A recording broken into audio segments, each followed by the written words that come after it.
How big is your cone? That's pretty personal, but I'll show you.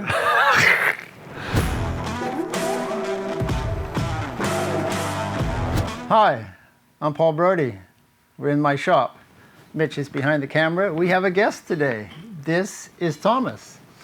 He's building a frame. He's built 5 so far. This is number 6, and we're going to do a brazing, a fillet brazing session.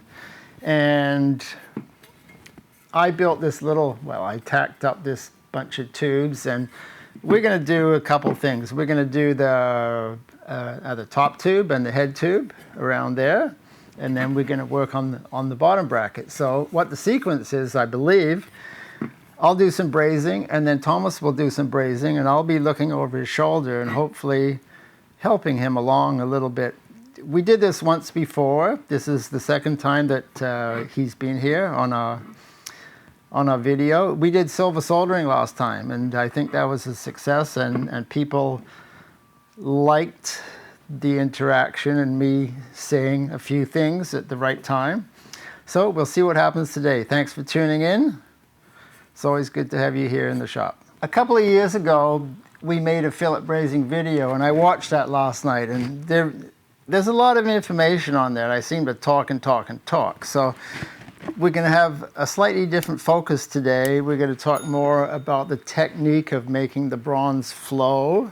That's what I think in my mind anyway we're going to talk about. So I'm going to put some flux on this joint right now, and it's important to get the heat right in the torch. And so on this other video, we talked about the 3 things with the cone. That's the cone of the flame. You have to have the right size of cone. There's the angle of the cone, how you hold it in relation to what you're brazing, and the distance, how far the cone is away. So we'll mention those things as well, but it's also when you're brazing, and the metal's coming up to temperature, it's telling you things. And if you watch closely, it's giving you information that's going to help you in your brazing. So that's kind of what I want to focus on today. So let's see how that goes. So first thing is to flux up the joint. And then I'm going to grab a nickel silver rod. And we're going to put a little bit of nickel silver around it. And people say, why do you do that? Well, it's a 16th inch rod. It's got good flow characteristics, and it lets me know that because it's a small rod, it's easy to see when it goes down into the base of the joint where the 2 tubes meet. And then you use the larger rod, 3/32 bronze rod. That's how you make the fillet. So the first step is to get a nice little bead of nickel silver. On the other video, we did quite a bit of showing on a neutral flame as opposed to an oxidizing or a carburizing flame. So if you watch the other video, Mitch has his filter in there, and it shows pretty well making larger and smaller flames. And you want the cone to be sharp, not oxidizing.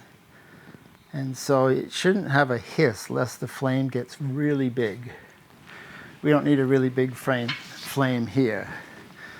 Okay, so heat this up a bit. There's 2 components.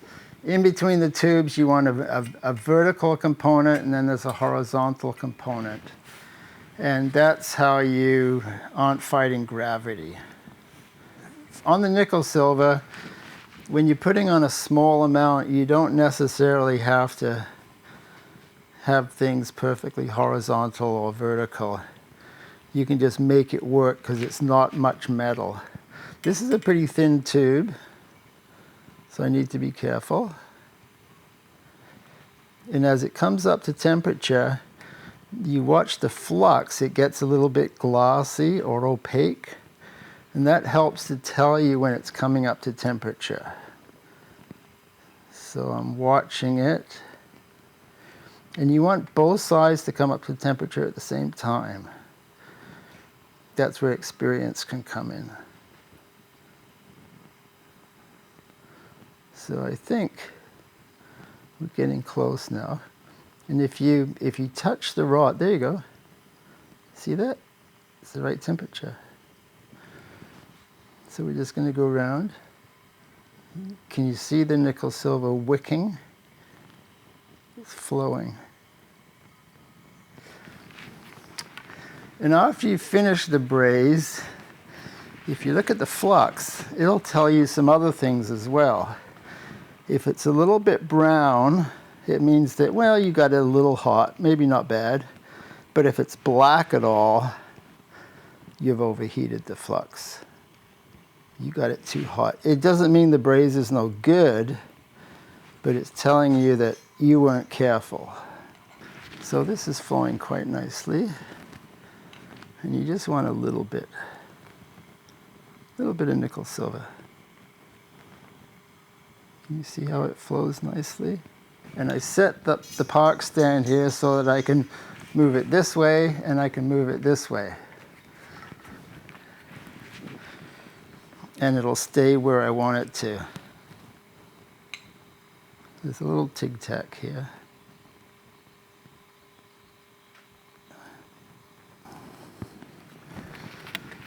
I was building a lot of stems lately, so I did quite a bit of fillet brazing, so I hope I'm still tuned up. So what you can be watching for is things like angle of the cone, how far away. I'm not real close, but I'm, what, ½ inch away? Something like that.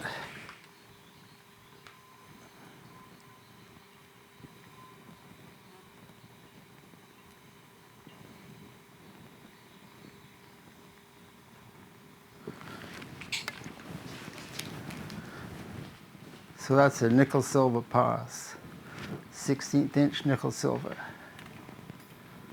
So I'll grab the, you don't have to wait now. You know, some people, I get asked questions in the comments, and some people think that, oh, how long do you have to wait? Do you have to wash off the flux? Do you have to do this or that? No, you grab one rod, or you put one rod down, you grab the other rod, and you go.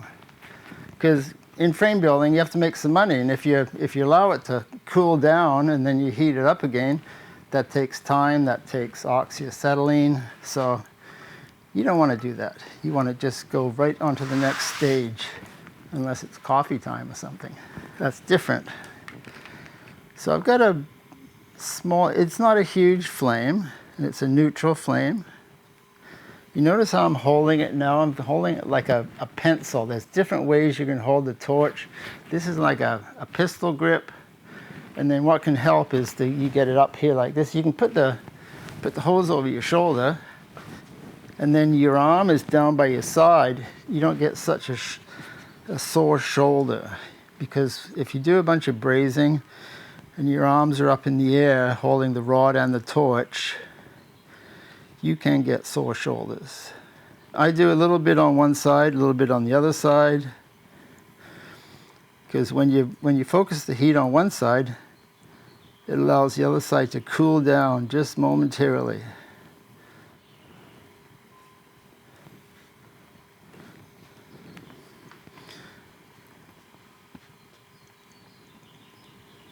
So I can braze probably 1/4 inch or so, and then I have to move the frame. And as I braze, I'm adding rod, and at some point that amounts to a pretty good heat sink. That's when I might have to open up the flame, the cone, just a little bit more. So as I'm brazing, I'm always watching how fast is the bronze melting. Is it melting as fast as I want, or do I have to wait? You want it to be the best compromise.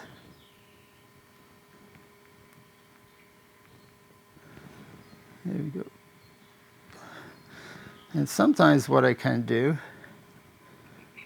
I can melt the bronze, put the rod in and sort of pull the bronze a little bit. I'm kind of like wicking it along. And that's a part of the technique too. You're working with the metal.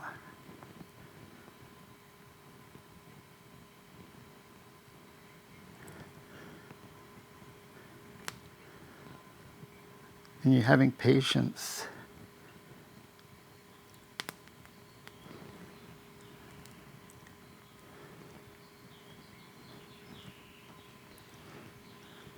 See, if I see a little spot where it's not even, I can just focus on that little spot, make it flow, and then take the torch away. If you keep the torch on, it'll overheat. So a little bit on one side, a little bit on the other side. And I'm watching how wide the fillet braze is. You don't want it to be too wide, because then it's hard to file up if that's what you're going to do.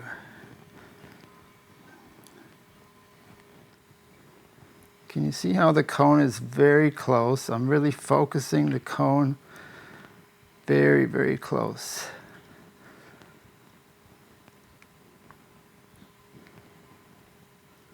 There, can you see how I wicked it a bit? I moved the rod in the puddle and I pulled it a little bit.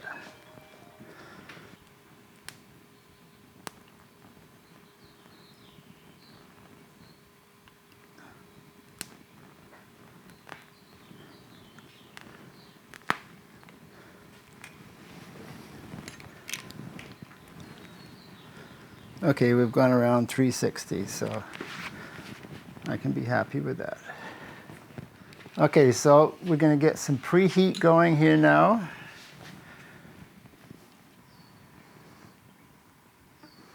Okay, so you're going sort of around the tube and preheating, but you can stay localized more. And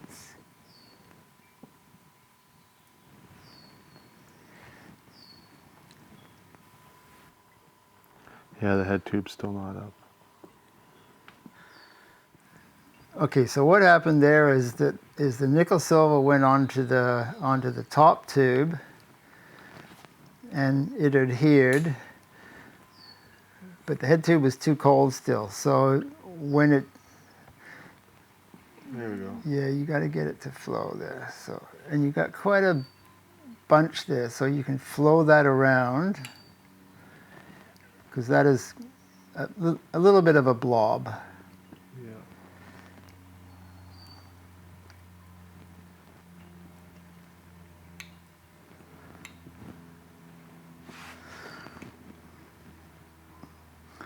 I like to practice with the nickel silver and try and make a beautiful little fillet, really even, and it's a way of practicing your technique, because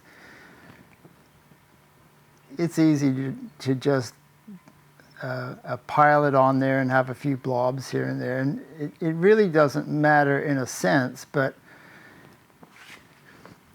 you want to try and emphasize your technique if you can. What you could do also is you've got the torch aiming down. Mm-hmm. If you angle it a little bit, it's preheating. Correct.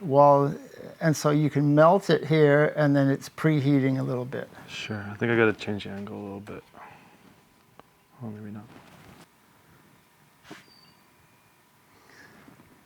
So what's happening here is that you're going uphill a little bit. Sometimes what I do is I have it angling down so that I'm using the force of gravity to help to move the nickel silver along.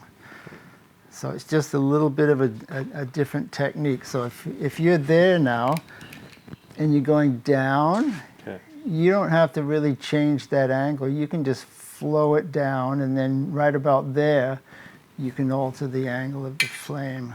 Cool.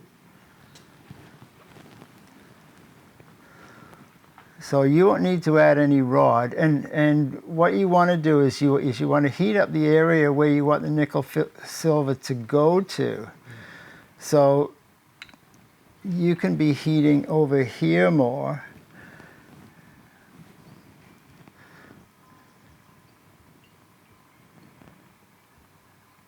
Can you see it starting to move? Mm-hmm. So you still have quite a bit there. You can heat it up a little bit more and it'll make a blob as it flows down the other side, but that's okay, because then you can smooth that out as you go around. You ever hold the torch like a pencil? Have you tried that? No. Like, No, you want to hold it. See if you can hold it like that, because then it's easier to get up and over. Sure.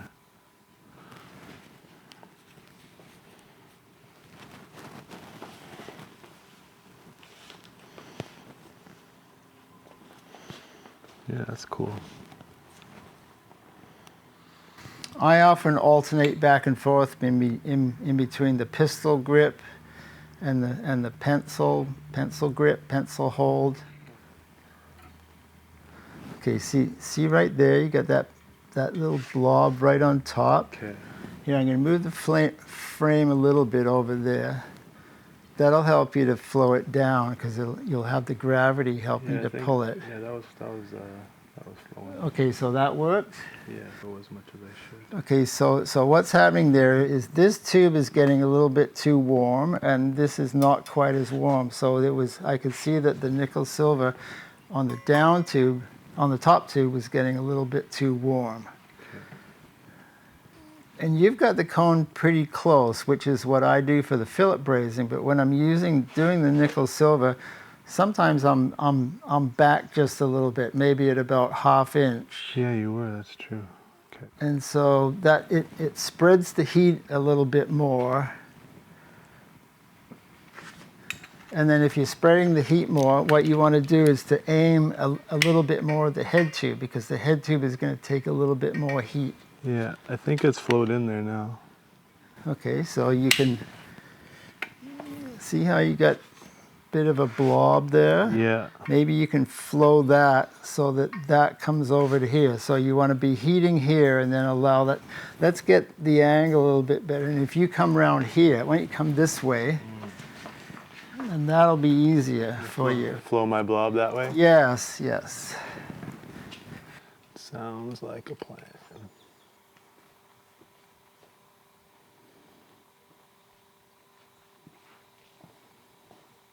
Okay, so the angle of the torch is good there because you got the heat more focused onto the head tube, which is going to take more heat because it's not the end of a tube like the top tube is. That looks okay. Okay, well you can switch rods now, and you can start your fillet braze. Okay, it looks like you're adding the rod and you're not up to temperature. Yeah, you're right. You wanna watch what you're heating, and then when it starts to melt, that's your signal that, okay, now I can add.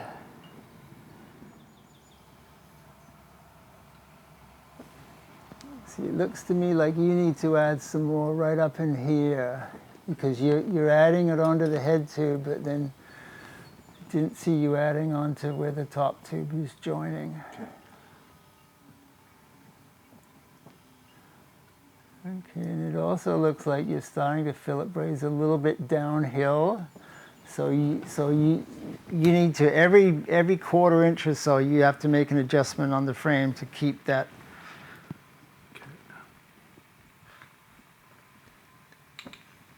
Yeah, it's a little bit of an inconsistency there.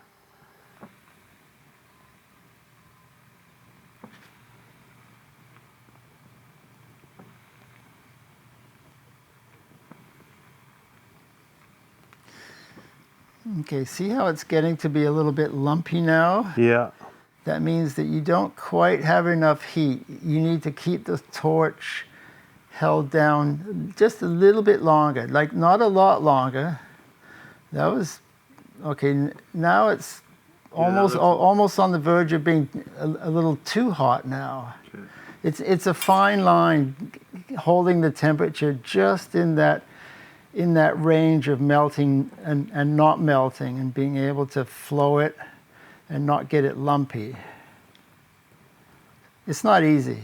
It's not easy learning how to do a nice fillet braze. Okay, so it looks like you need, can I shift the angle a little bit? Yeah. You need to come up a little bit like that, because it was aiming downhill towards you a little bit. Okay. Okay, so let's just have a little look here what's happening. It's kind of, it could flow in a little bit more. I can see a little bit of a bulge there. Yep. So you can, otherwise it's pretty smooth along here. That's looking fine. And the width is good. There's nothing wrong with that. You could just, as you're melting this, if you get a little bit more heat so it just kind of it just kind of wicks into the steel just a little bit more. Could I go back and fix that? Or Yeah, oh no, that's the one thing with fillet brazing. You can go back and fix it up. There's nothing wrong with that, nothing wrong at all. And as you're melting, if the cone is aimed exactly at the end of the rod, then it'll melt fastest, because that's what you want. You want to melt the rod as fast as you can and then get out of there. Okay, this isn't going to work anymore because now you're hitting the stand. if I move the... You want to pull this over like this and flip it around so that now you're, and if you come over this side here, then you're still brazing right-handed along there. So you just have to know when to flip it in the park stand. I'm heating up where I want it to go, right? Like a little back here? Well, yeah, that can work, but you see, you've got here's your torch, and you're kind of like that. It would be better if your torch angle was a little bit like that, because then it's more straight onto the braze, and you're getting more heat in. Anytime you do that, a lot of the heat is bouncing off. So you want to aim it that way, and then you're also preheating a bit as you're going along. So yeah, you've got a little bit of smoothing to do there, and then you continue. So here's one angle like that, and the other angle's like that. So the halfway point is about like that. So I think you want, yeah, I think that's a better angle for you. I tried fighting gravity. Yeah? Who won? I can't say I had that much success.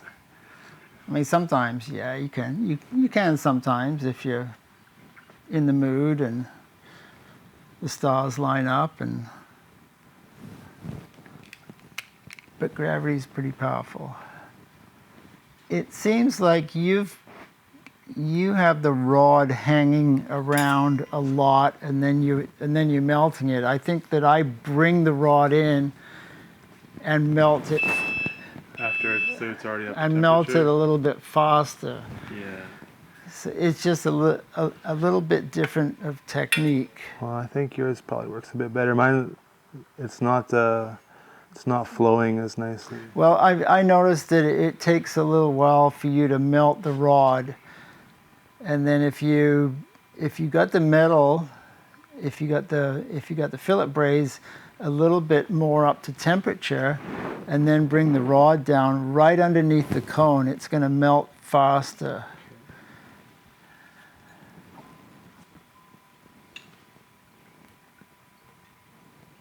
Yeah, see, I see the head tube getting a little bit too warm there.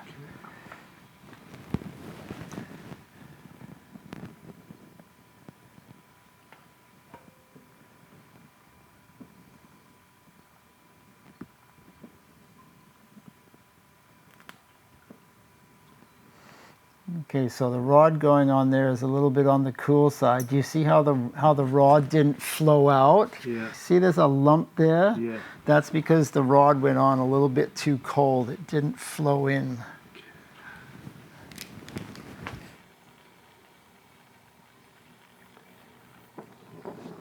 I think that's as good as I'm getting.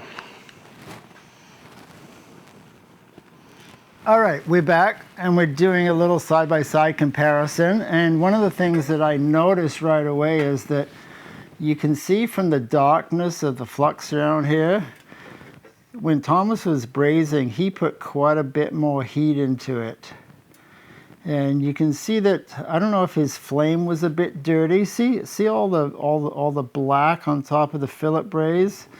That shouldn't really be there. So maybe that was from overheating, or maybe the flame was slightly out of adjustment, perhaps a little bit of a carburizing flame. But anyway, it'll file up and it'll be strong. So what we're going to do now, and thank you, Thomas, for doing that. That was good. What we're going to do now, let me grab a felt pen. So there's a line here. I'm going to put a line across here. What I'm going to do is I'm going to nickel silver all around. I'm just going to do this fast now. Faster. and then I'm going to fillet braze from here forward, because that's where the chainstays go. If I fillet braze around here, this is what I used to tell all my students, Frame Building 101, if you fillet braze around there, you're going to have to take a wire brush and melt it and take all that bronze off, because the stays will not fit. That's where the chainstays go. So I'll nickel silver all around. What I normally do is to start here on the fillet brazing, and I go all the way around like that to that line, and then I go over top. And that's kind of a lot to put in there at once, because that's the shape of the spiral roll.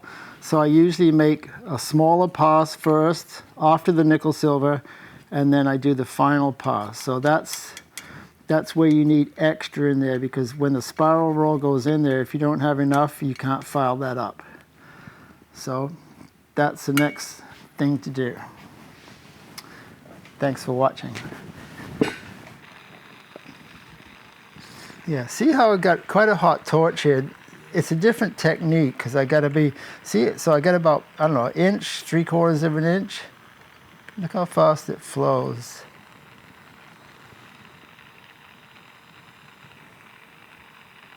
Yep. Going around, so I got to go over top now. I didn't do the best job mitering. I just used the belt sander, because this frame won't be ridden.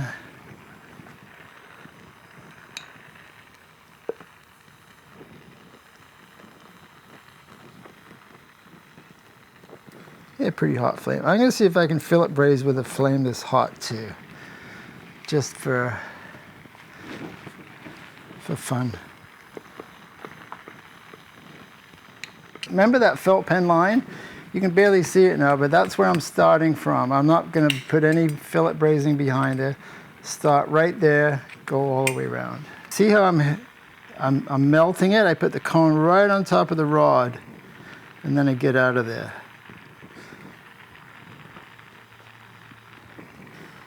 So this flame is a lot hotter than the last one I used. I don't know if you can sense that.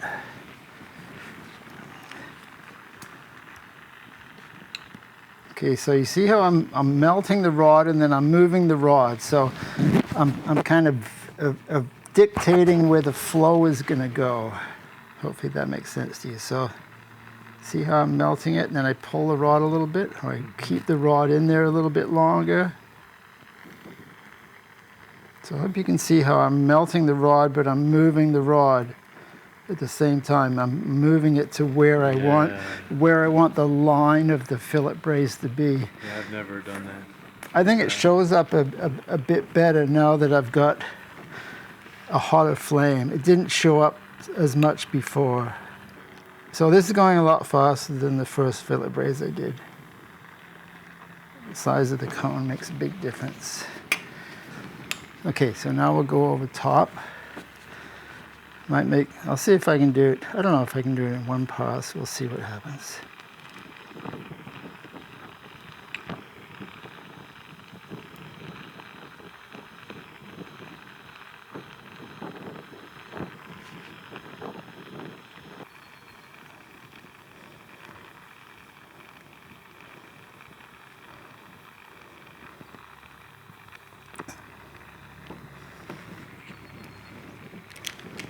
Okay.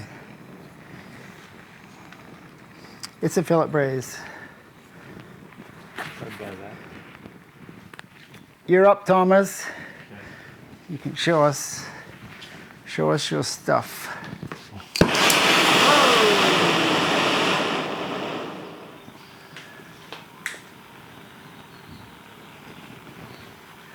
Yeah. Good, so your frame is going to be on its way.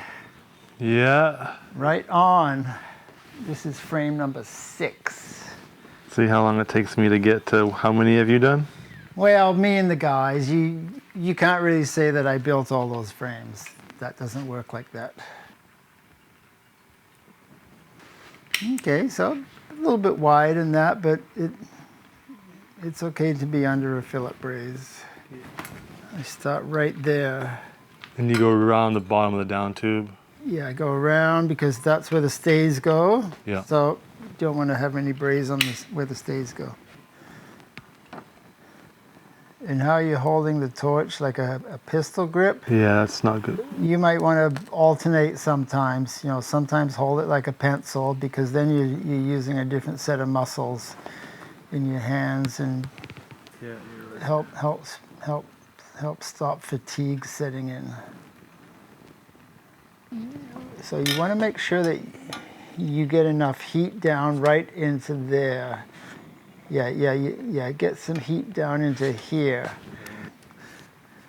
Because sometimes it's easy just to flow the bronze and it kind of overlaps and it might not be melted in, it might be melted in, you don't really know. So that's why when you get the heat right in the middle, you know that you just melted it in. Yeah, right in the corner there, like where all the... Well, it's a little bit on your left there. And you're kind of holding the heat on for quite a while there. Yeah, that's coming along pretty smooth there.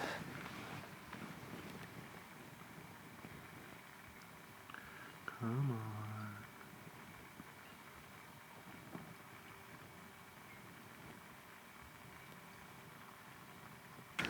So what happened there is you had the heat on there and the whole thing got a little bit warm, and out here it's a very thin layer. It looks like what it looks like is the fillet braze goes from here to here, but right there it's super thin. So you want to get a little bit more in there, just a little bit more on top there.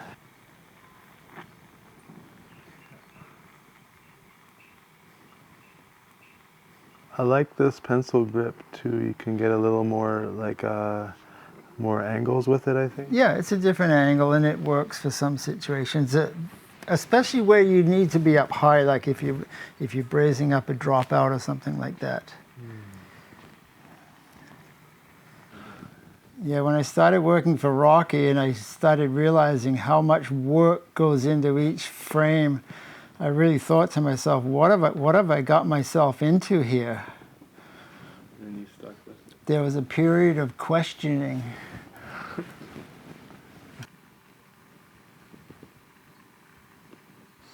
Okay, see that hole? You really got to get the cone right down in that hole now, like right down into it. Closer, right down, and you got to make it melt. Okay. If it melts, that's good. If not, the cone's got to be even close. Okay, it's getting too hot now, though. I think we got it. So just be careful.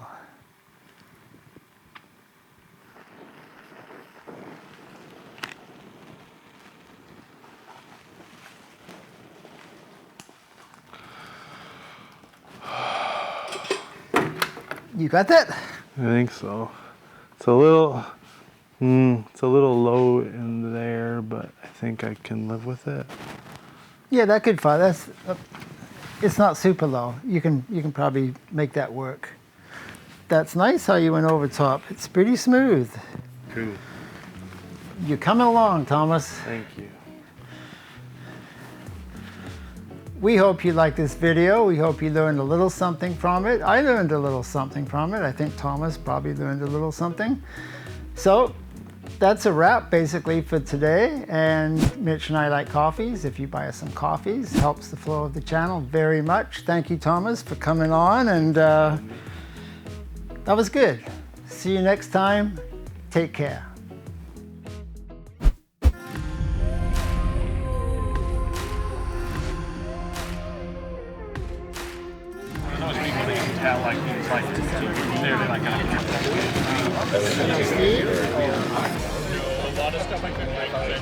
It's number 41. Number 41. Yep. $40. And never been ridden. 1985 Rocky Mountain Avalanche, I believe it was called. Number 41. And that's the original paint? Yeah, it's all original paint. I would have painted that too. Would you? Oh, really? I was the painter back then. Yeah. That is so cool.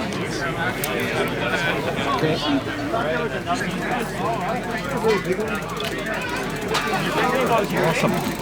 Here we go. Here we go. I made this frame years ago. This is number 41. I made it for Rocky Mountain, and at that time I was the painter as well, so I would have painted this bike as well. That would be in about 1980, 85. Showing my age, I'm an OG. That's original gangster. Thank you, Kevin. Awesome. Yeah, this little cable hanger was all made out of tubing, and it was kind of hard to do. I tried to show someone else how to do it, and they couldn't do it. It was a bit of a knack to get that just right at the right angle. The Brodie brake hanger. Yeah, it never really had a name. Not really. Actually, I sold my main rider. What's the motorcycle? Oh, I did a